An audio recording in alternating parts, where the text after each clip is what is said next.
So moving to the interior of the car, right? I actually sourced a Superior, the 500 steering wheel. That is a 12-inch 3-spoke chrome. It actually came with a different, not period correct steering wheel on there. Somebody had swapped that somewhere along the way, probably because the initial one went missing. Here is the, I forget if they call these Sunburst or Sunrise Stewart Warner gauges. These were late 60s options.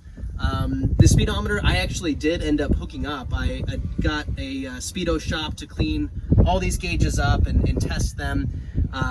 The speedometer does work. I got a special cable adapted for a US gauge to a Volkswagen tip. So that's got a custom accelerator cable on there. There's your really cool, in my opinion, idiot light. You got one little glass and brass bulb there that lets you know if your oil is out. These are the toggle switch turn signals that you said you affectionately liked so much. Those do operate as well. But again, about the gauges, the speedo does work. The tachometer was never actually hooked up, so I can't say if it works or not. He did hook it up, and it did work in his machine, in his shop, but of course can't say how accurate they would be. Oil pressure, the gauge is there, that was never hooked up. The amp meter was never hooked up as well. I really want to talk about the upholstery as well, so I wanted to keep this period correct while actually adding some comfort. So these seats, first of all, the back seats I had done properly with marine grade plywood, right? And so the plywood's not going to get all crazy on you. I had these side panels done in masonite. So I wouldn't let them get too wet necessarily, but it looks really nice that I had it done. This is actually a 1970s Mercedes basket weave in brown called Antiqued Bamboo. So I did the smooth vinyl with the basket weave centerpieces, which I think is a really nice homage to Volkswagen, how it's got the basket weave and the smooth vinyl.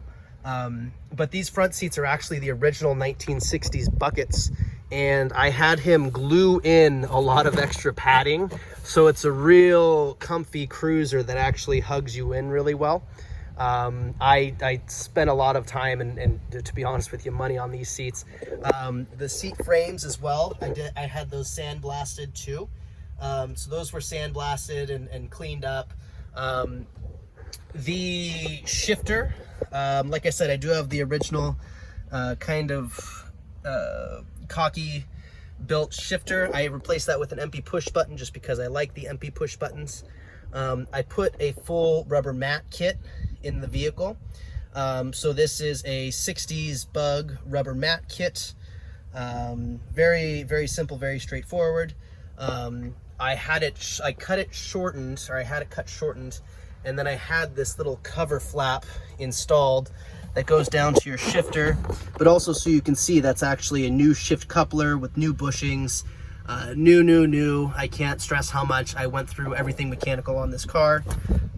It has new e-brake cables, right?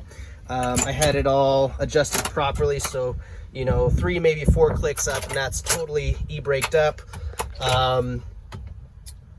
This here is headlights, which, like I said, I just replaced the bulbs. I actually have an appointment tomorrow. It's going back to the shop where he's going to finalize all that electrical. And then this is the choke that's connected to the Zenith carburetor, right? And actually, what's another period correct thing that's cool is this mirror here is an early Empy mirror that is, you know, put on the fender very nicely. So do a full shot, walk around. Real nice shine to it.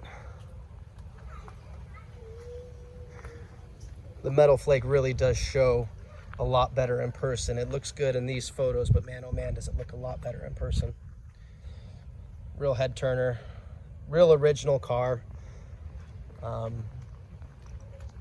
I will show you the engine bay here in the next video.